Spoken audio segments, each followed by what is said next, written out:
Hi all, welcome to கியாசிஸ் kitchen. So இன்றைக்கி என்ன வீடியோனா பருப்பு சோறு எப்படி செய்யலாங்கிறத பார்க்கலாம். ஸோ இது என் ஹஸ்பண்ட் தான் பண்ணாங்க.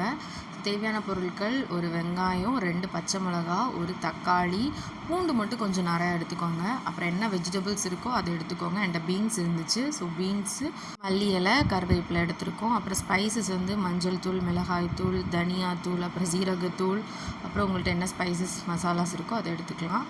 ஸோ நம்ம வந்து குக்கரில் வந்து கொஞ்சமாக ஆயில் விட்டுக்கோங்க. கொஞ்சம் போதும்.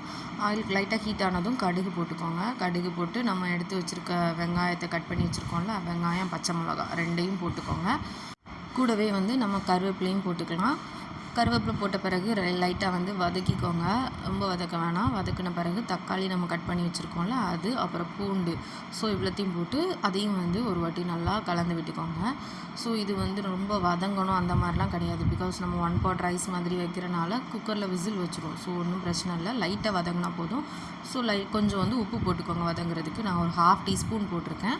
அப்புறம் வந்து மல்லி இலை நம்ம வச்சுருந்தோம்ல அதையும் போட்டு வதக்கியிருக்கணும். அப்புறம் வந்து நம்ம என்ன காய்கறி வச்சுருக்கோமோ அதை நம்ம வந்து எடுத்து வச்சுருக்கிறத போட்டு லைட்டாக வதக்கிக்கோங்க அகெயின். ஸோ இவ்வளோ தான். அதுக்கப்புறம் வந்து நம்ம வந்து மசாலாஸ் ஆட் பண்ணுறோம். நம்ம எடுத்து வச்சுருக்க மசாலாஸ்லாம் இருக்குல்ல, அதெல்லாம் போட்டு அதையும் கலந்துக்கோங்க நல்லா. ஸோ இதுக்கப்புறம் வந்து நம்ம என்ன பண்ண போகிறோன்னா, நான் வந்து 1 1/2 கிளாஸ் வந்து ரைஸ் எடுத்திருந்தேன் ஒரு கிளாஸுக்கு. அப்புறம் 1/2 கிளாஸ் பருப்பு. ஸோ டோட்டலி 2 கிளாஸஸ் வந்து நான் எடுத்திருக்கேன். இந்த 2 கிளாஸஸ்க்கு வந்து தண்ணி வந்து நீங்கள் வந்து 6 கிளாஸ் வைக்கணும். அதில் வந்து 1 கிளாஸ் வந்து நான் ஃபஸ்ட்டே ஊற்றிட்டேன். பிகாஸ் அந்த மசாலா கொஞ்சம் கொதிக்கணுங்கிறதுக்காக. அதுக்கப்புறம் ரைஸ் போட்டிருக்கேன். ரைஸும் பருப்பும் நம்ம கழுவி வச்சுருக்கோம்ல அதை போட்டேன். இதுக்கப்புறம் மிச்சம் 5 கிளாஸ் தண்ணியை நான் ஊற்றிருக்கேன். ஓகேங்களா? அதுக்கப்புறம் ஆல்ரெடி 1/2 டீஸ்பூன் வந்து உப்பு போட்டிருந்தோம். இப்போ வந்து 1 டீஸ்பூன் வந்து உப்பு போட்டிருக்கோம். ஸோ டோட்டலி 1 1/2 டீஸ்பூன் வந்து நான் உப்பு போட்டிருக்கேன். ஓகேவா?